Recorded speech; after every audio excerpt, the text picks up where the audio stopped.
Bienvenidos a Enigma Oscuro con Led Rusalka. ¿Están listos para explorar el lado más oscuro de la mente humana? Sumérjanse en relatos de suspenso, terror y misterio que desafiarán sus nervios y los dejarán con escalofríos.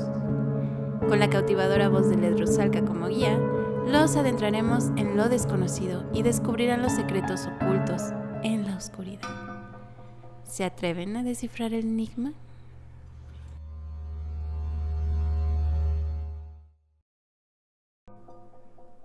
El huésped, Amparo Dávila.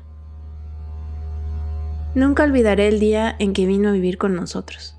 Mi marido lo trajo al regreso de un viaje. Llevábamos entonces cerca de 3 años de matrimonio. Teníamos 2 niños y yo no era feliz. Representaba para mi marido algo así como un mueble, que se acostumbra uno a ver en determinado sitio, pero que no causa la menor impresión. Vivíamos en un pueblo pequeño, incomunicado y distante de la ciudad, un pueblo casi muerto o a punto de desaparecer. No pude reprimir un grito de horror cuando lo vi por primera vez.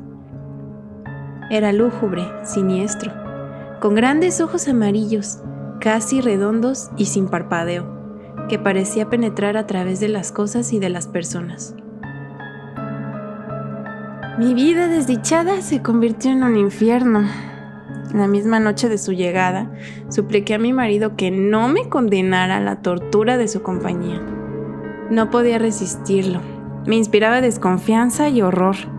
«Es completamente inofensivo», dijo mi marido mirándome con marcada indiferencia. «Te acostumbrarás a su compañía. Y si no lo consigues...». No hubo manera de convencerlo que se lo llevara. Se quedó en nuestra casa. No fui la única en sufrir con su presencia. Todos los de la casa, mis niños, la mujer que me ayudaba con los quehaceres, su hijito, sentíamos pavor de él. Solo mi marido gozaba teniéndolo allí. Desde el primer día mi marido le asignó el cuarto de la esquina.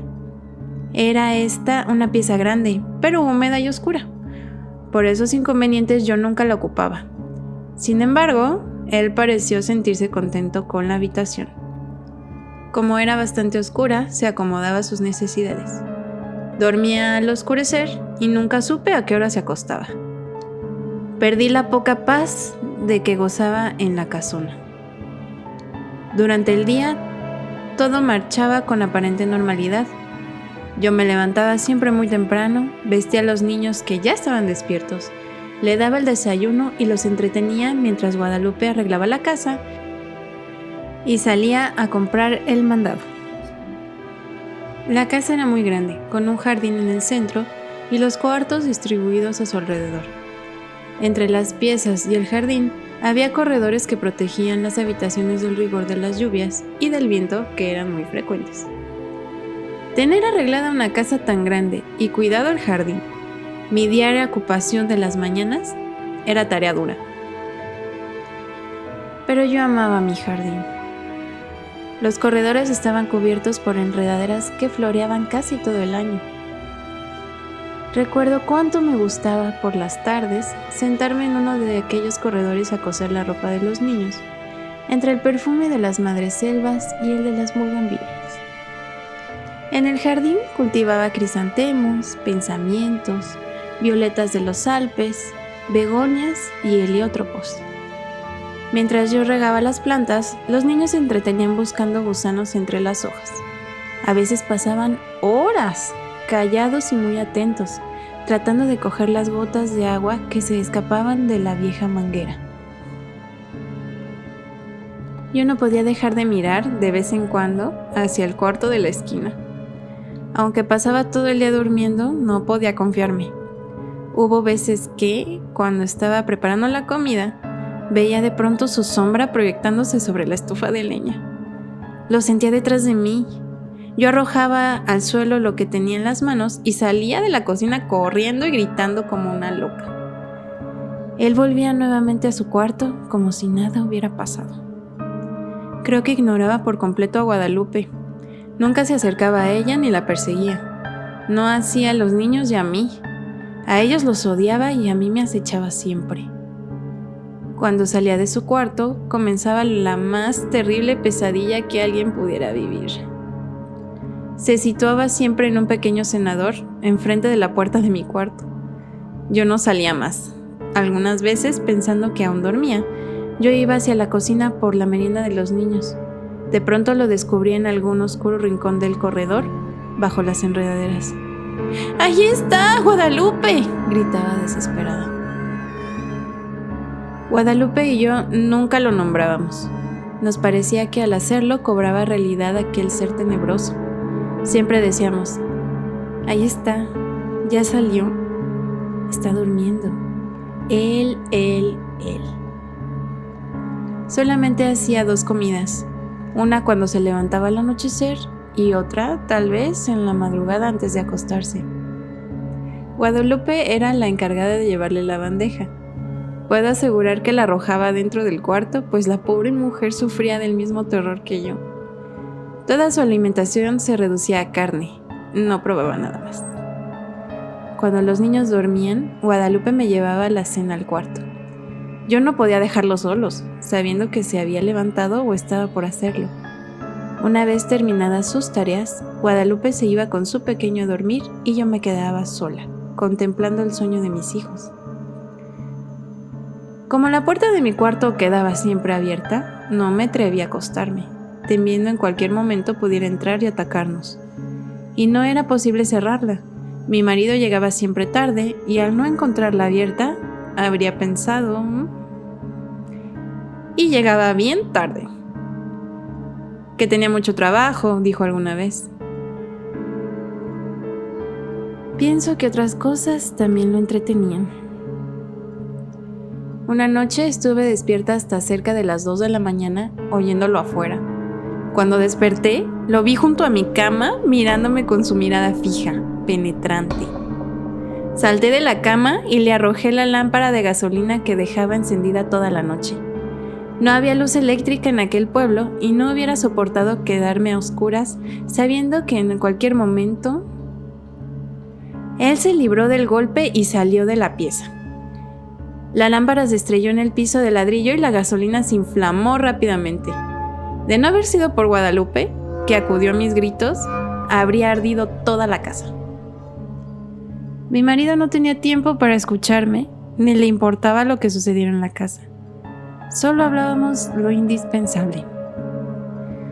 Entre nosotros, desde hacía tiempo, el afecto y las palabras se habían agotado. Vuelvo a sentirme enferma cuando recuerdo... Guadalupe había salido a la compra y dejó al pequeño Martín dormido en un cajón donde lo acostaba durante el día. Fui a verlo varias veces, dormía tranquilo. Era cerca del mediodía. Estaba peinando a mis niños cuando vi el llanto del pequeño mezclado con extraños gritos. Cuando llegué al cuarto, lo encontré golpeando cruelmente al niño. Aún no sabría explicar cómo le quité al pequeño y cómo me lancé contra él con una tranca que encontré a la mano, y lo ataqué con toda la furia contenida por tanto tiempo. No sé si llegué a causarle mucho daño, pues caí sin sentido.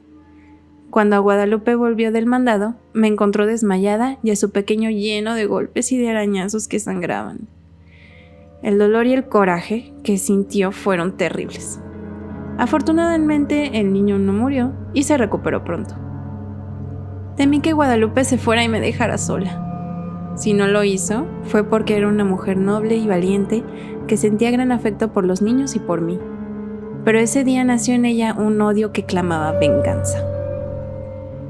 Cuando conté lo que había pasado a mi marido, le exigí que se lo llevara, alegando que podría matar a nuestros hijos como trató de hacerlo con el pequeño Martín. Cada día estás más histérica. Es realmente doloroso y deprimente contemplarte así. Te he explicado 1000 veces que es un ser inofensivo. Pensé entonces en huir de la casa, de mi marido, de él. Pero no tenía dinero y los medios de comunicación eran difíciles. Sin amigos, sin parientes a quien recurrir, me sentía tan sola como un huérfano. Mis niños estaban atemorizados. Ya no querían jugar en el jardín y no se separaban de mi lado. Cuando Guadalupe salía al mercado, Me encerraba con ellos en mi cuarto. Esta situación no puede continuar, le dije un día a Guadalupe. Tendremos que hacer algo y pronto, me contestó. ¿Pero qué podemos hacer las dos solas? Solas, es verdad, pero con un odio. Sus ojos tenían un brillo extraño. Sentí miedo y alegría. La oportunidad llegó cuando menos lo esperábamos. Mi marido partió para la ciudad a arreglar unos negocios. Tardaría en regresar, según me dijo, unos 20 días. No sé si él se enteró de que mi marido se había marchado, pero ese día despertó antes de lo acostumbrado y se situó frente a mi cuarto. Guadalupe y su niño durmieron en mi cuarto y por primera vez pude cerrar la puerta. Guadalupe y yo pasamos casi toda la noche haciendo planes. Los niños dormían tranquilamente. De cuando en cuando oíamos que llegaba hasta la puerta de mi cuarto y la golpeaba con furia. Al día siguiente dimos de desayunar a los 3 niños, y para estar tranquilas y que no nos estorbaran en nuestros planes, los encerramos en mi cuarto.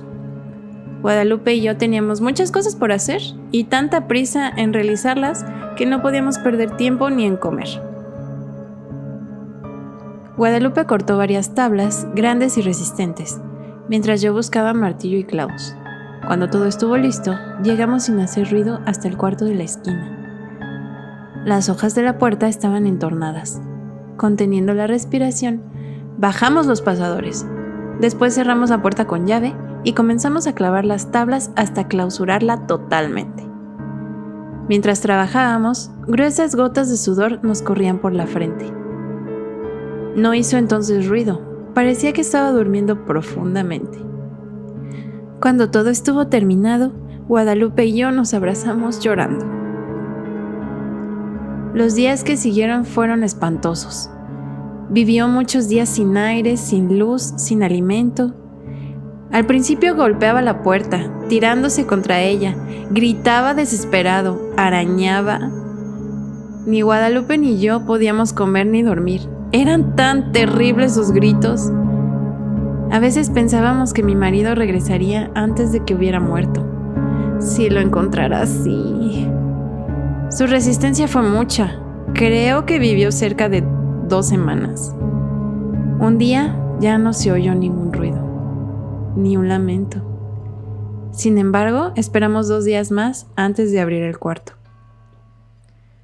Cuando mi marido regresó, lo recibimos con la noticia de su muerte repentina y desconcertante.